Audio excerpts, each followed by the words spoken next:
जब जीरो दिया मेरे भारत ने, दुनिया को तब गिनती आई।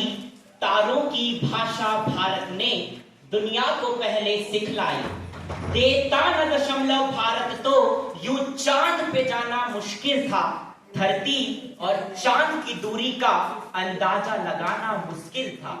सभ्यता जहां पहले आई, पहले जन्मी है जहां पे कला।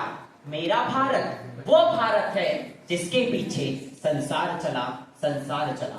नमस्कार, मैं सोमेश्वर प्रसाद गंजी इस सदन की राय में विकसित भारत का लक्ष्य विषय पर अपने उद्बोधन लेकर उपस्थित हूं।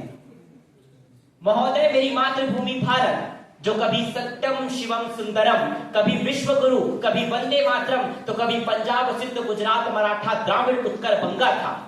वो भारत जिसका जन्म वेदों की ऋचाओं से हुआ है, जो गुरुओं के आश्रमों में पला है, युग पुरुषों की उंगलियों को थाम कर चला है और सभ्यता और संस्कारों की प्रचंड ज्वाला में तपा है।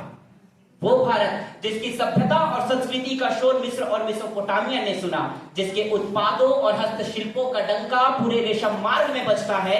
वो भारत जिसकी कला और संस्कृति के आगे पूरा विश्व नतमस्तक होकर प्रणाम करता है।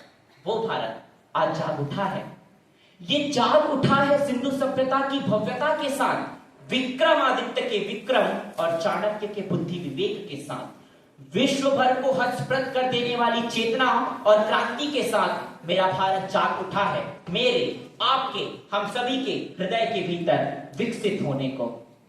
महोदय, विकसित राष्ट्र की कल्पना करते हुए भारत के प्राचीनतम ग्रंथ यजुर्वेद के 22वें अध्याय की 22वीं पंक्ति कहती है, ओम अब्रह्मण ब्राह्मणो ब्रह्म वर्चसी जायताम अराष्ट्रे राजन्यः शूरनिस्वो अतिव्याधि महारथो जायताम। अर्थात हमारा ज्ञान उत्तम हो, हमारे योद्धा समर्थ हो, हमारा युवा सभ्य हो, हमारा पशुधन समृद्ध हो, हमारी ऋतुएं अनुकूल हो, हमारी वनस्पतियां विकसित हो, हम अपने अप्राप्त लक्ष्यों को प्राप्त करें और प्राप्त वैभव की रक्षा करते हुए सबका कल्याण निहित हो। अगर भारत ऐसे लक्ष्यों को परिलक्षित करेगा तब जाकर विश्व गुरु बनेगा।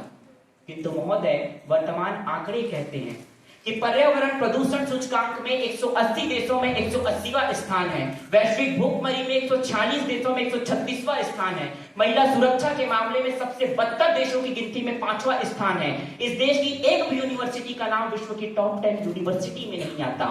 हम शोध में पीछे, खोज में पीछे, शिक्षा में पीछे, स्वास्थ्य में पीछे, स्टार्टअप में पीछे, पैटेंट में पीछे।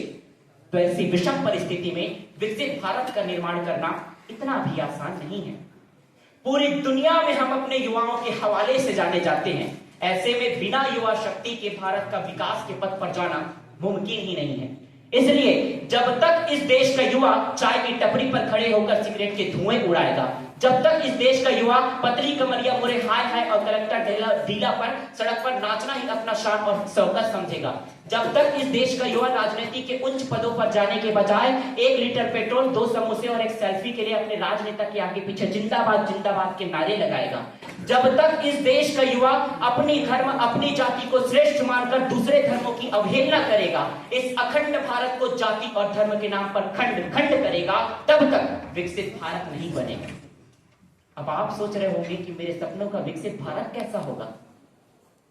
तो जब एक किसान अपने खेत में फसल का नया बीज बोएगा, जब एक कूली अपने सर पर बोझ ढोएगा, जब एक मजदूर महिला किसी इमारत के निर्माण में ईंटें सजाएगी और जब सफाई कर्मियों की टोली हंसकर कचरा उठाएगी, जब जमादार इस देश की गंदगी साफ करेगा और जब इस देश के युवा देश को काटने या बांटने की नहीं बल्कि स्वामी विवेकानंद की तरह जानने की जिज्ञासा रखेगा, तब बनेगा विकसित भारत का निर्माण।